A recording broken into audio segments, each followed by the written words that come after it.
Hello everyone, my name's Jack Powers and this is Chronicle number 60 of the Chronicles of Captivity. In Chronicle number 59, we began to explore some of the ways that correctional personnel at the ADX Supermax in Florence, Colorado handle or discipline or try to control reluctant or unruly or recalcitrant prisoners. And I happened to have been one of those prisoners. Let me just give you a brief little update on a background so you understand where I was coming from. I escaped in 1999. I was out for a few days. I went to see my son, my minor son. There was a lot of reasons for this. I was recaptured and brought back into custody, and thereafter I was put on the fast track to the ADX Supermax. The top levels, the director, the assistant director, the administrators of correctional programs, they had me on a fast track to ADX Supermax, a control unit, prison within the prison, within the prison. So you're not only being confined to the Supermax facility, but you're being confined in the control unit. Now, realistically, the control unit is nothing more than a little more control. I mean, there's not much more control that you can put on, right? When you're using belly chains and black boxes and leg irons and strip searches, bodily cavity searches every fucking time that you move somebody out of a cell to a rec area or wherever. There's not much more that you can really do. So I always thought, well, there's not much difference here. The only difference between the control unit and what they call a general population is that in the so-called general population, you go through all that other stuff, but you don't have to wear leg irons. Your legs are free. So it's like, okay. But the control unit has a reputation. It also had a part in the policy of the Bureau of Prisons that said, if you have any kind of mental issue or illness that's diagnosed or that you happen to contract after being placed there, then you're not supposed to be there. If you have any kind of a mental situation, the Bureau of Prisons knew you're not supposed to be there.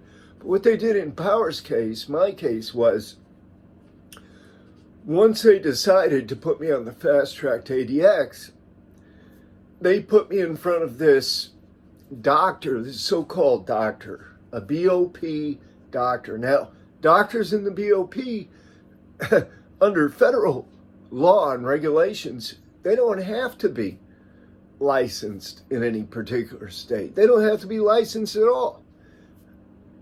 Look it up. If they want them in there, they're in there. They have carte blanche. So here's this old, decrepit, evil scientist-looking old man, tall, hunchback, very skinny, an Ichabod Crane type character, dirty old lab coat. I've seen him pull some of the nastiest, dirtiest shit you ever want to see. He's murdered people right and left, as far as I could tell. That was later on, but my first run-in with him was this telemed thing that they sent me to shortly after my capture. And so I go to this room and I sit down and there's a TV and he's on there and he asked me about 6 questions. And I had been diagnosed with chronic PTSD for years and had been on medication for years for chronic PTSD. After about 5 minutes, this so-called doctor says, all right, there's nothing wrong with you. I'm going to remove the diagnosis of PTSD, and I'm going to cut you off your medications because you don't need those. You don't have the PTSD. And you're going to be cleared to go to the ADX. And I was like, what? How does this stuff happen? And I want to digress just a little bit here, just a little bit, because I'm feeling this, right? When you, these people that are put in these positions of any kind of authority, but the authority that they have over the lives of other people, these are not typically people who have the kind of personal integrity that's required to hold or to exercise decisions under that capacity in that office. We see it up and down the ladder, all the way to the presidency and back and forth through the Congress and through every administration. This is what's lacking. It's good personal character. That's the problem. If you trace all of these issues, all of these mistakes, these blunders, these intentional, acts that go against human rights or constitutional rights or human dignity, or even just plain old common sense decency. If you trace it all back, you're going to find that the reason for these behaviors is a very poorly developed character, very poorly developed personality, very poorly developed attributes or values within the heart and mind. These people, they just don't have it together, but they're in a position, they're just like anyone else, really, but they're in a position where they can make decision over other people's lives, and they don't hesitate. They jump on the bandwagon. If they know or think they know or understand that their superiors want them to do something in this vein of activity, they jump right on board. They're part of the team. They're part of the bandwagon. And it's going to happen. So they approve me. They cut me off my meds. They just cut me off. I'm like, the guy comes around, the PA comes around with the medications to the cell. And I'm like, because I'm locked in the solitary then. Even in Lewisburg, I'm down in the basement, the old dungeon part of the basement, right? It's just about 6 cells on one side and 6 on the other, the old basement. And it's, this is from 1934, this place was built. So I'm in this little rat trap of a fucking dungeon in the bottom basement of USP Lewisburg. And the PA comes around and he just passes by my cell. And, of course, I say, hey, what's up? Where's my meds? And he's like, you don't have any. As of yesterday afternoon or whenever it was, you don't have any. Blah, blah, blah, blah, blah. He keeps going. So I'm like, man, what the? And, you can't do anything. There's a prisoner's recourse to having wrongs done, any kind of wrongs, real or perceived, but a prisoner's recourse obviously is very, very, very limited. They're not, you're not going to, what recourse do you have? You're locked in a cage. You're locked in there. You're controlled by other human beings. Totally controlled. What is your recourse? What can you do? Write a grievance. Write a grievance. If people knew how many grievances I wrote, particularly in the early days of my captivity, you'd be astounded. If you go online and you look at the cases that have been filed, that I have filed, you'll be astounded at how many lawsuits and how many cases I was a paper pusher. That was my main recourse up to a certain point. And that point was when I got to ADX, Florence, Colorado, the Supermax federal prison. And when I was in that 7x9 concrete and steel sarcophagus buried underground,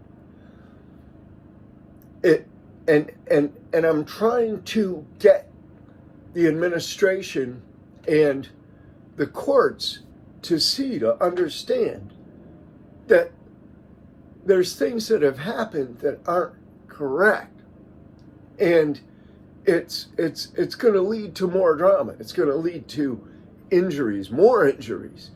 It's going to lead to other stuff, and it's just not right.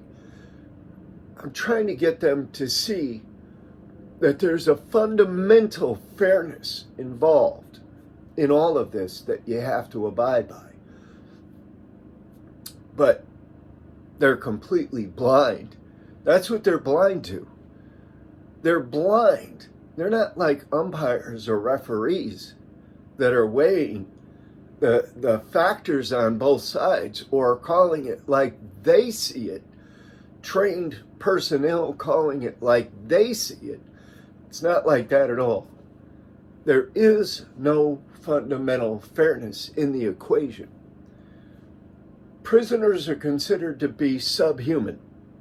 Correctional officers are trained to look at and to perceive and to treat prisoners as if the prisoners are subhuman.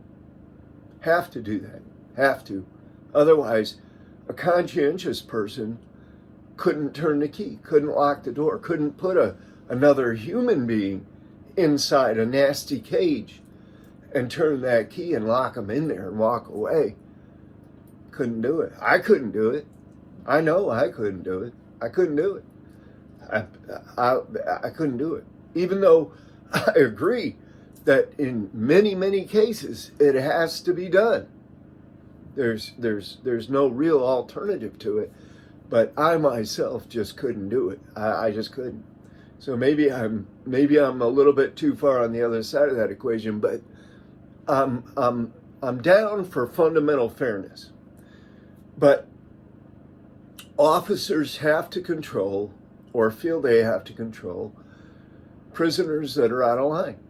And at the ADX Supermax, they don't have any supervision. There's no real supervision. Now there's levels of reviews, and they've got program reviews, they've got 90-day executive panel, they've got different policy methods and guidelines, but it's all rubber stamped. It's all, they're just phoning it in. So at a certain point, you feel that you have to reach out to somebody. You go through all of these, you jump through all of these hoops with the paperwork. Oh, file a grievance. You file a grievance. Even if you get a positive response. I've had positive responses that were issued by either central office or the regional office. And the people at ADX, the counselors and the staff there, they say, F that. We're just not doing it. Period. Who cares? File another grievance. We don't care. File another one. No, it ain't happening. I'll be standing there with the paper right there. Hey, read this. Read what they said. I don't care anything about it. Keep on walking. All right. Now what are you supposed to do? You go to the courts and you go with a legitimate complaint. A legitimate complaint. You have to go to the federal courts. You don't have a choice. If you're a federal prisoner, you have to go to the federal courts. I mean, you could file a civil lawsuit probably in the state courts, which is what I started to do later on down the line. I started to sue individuals in the state courts, but that really didn't go anywhere either. But I say all that to say that at a certain point, I just threw up my hands and I said, okay, I see that I'm not getting anything. I don't have anything coming. In fact, even what I had in my favor was turned against me. For example, my sentence was changed. When I got to ADX, I had a concurrent sentence that the Bureau of Prisons changed themselves, not the court. But the Bureau of Prisons changed it to a consecutive sentence. There it is. I mean, they did it on the paperwork. They did it by hand on the paperwork. They just scratched through where it said concurrent, and they wrote in consecutive, and they changed the calculation of my sentence and I'm like, what? I mean, the stuff that they could do like that, the violations of rights, constitutional and otherwise, it was extreme. There was no fundamental fairness. That's what's missing throughout the system. But if a prisoner begins to act out, which is the next natural step, right? If you can't get anything done with the paperwork, at a certain point I just said, I'm not worried about this paperwork anymore. I'm not doing this anymore. I'm not going to go through all of this labor, all of this study, all of this intensity of putting these things together and then just having it kicked out by some fucking law clerk and some lackadaisical do-nothing federal judge. I'm not gonna keep doing this. It didn't make any sense, especially when they're charging you for the filing fees. Yeah, you can file as an indigent, which I did, which I was, but they take a certain percentage of any incoming funds regardless. And, you know, each level, each action, if you file an appeal, well, that requires another filing fee and so forth and so on. So they got you coming and going. You can't do much about it paper-wise when you're locked in a fucking underground coffin. So yeah, it's really frustrating. And at some point I just decided, okay, I'm not going to rely on the law. I'm not going to rely on this concept, this theory that fundamental fairness will prevail. I'm not going to rely on that because it's false. It's fiction. It doesn't happen. It's not true. I can't rely on that. So I had to go to other actions, other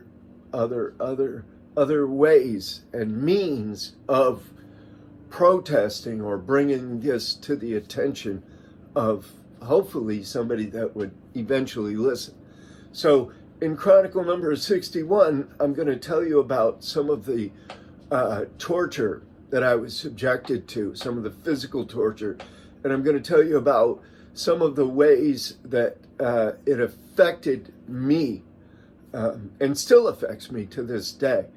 This is Chronicle number 60. I'll see you again in Chronicle number 61. Thank you.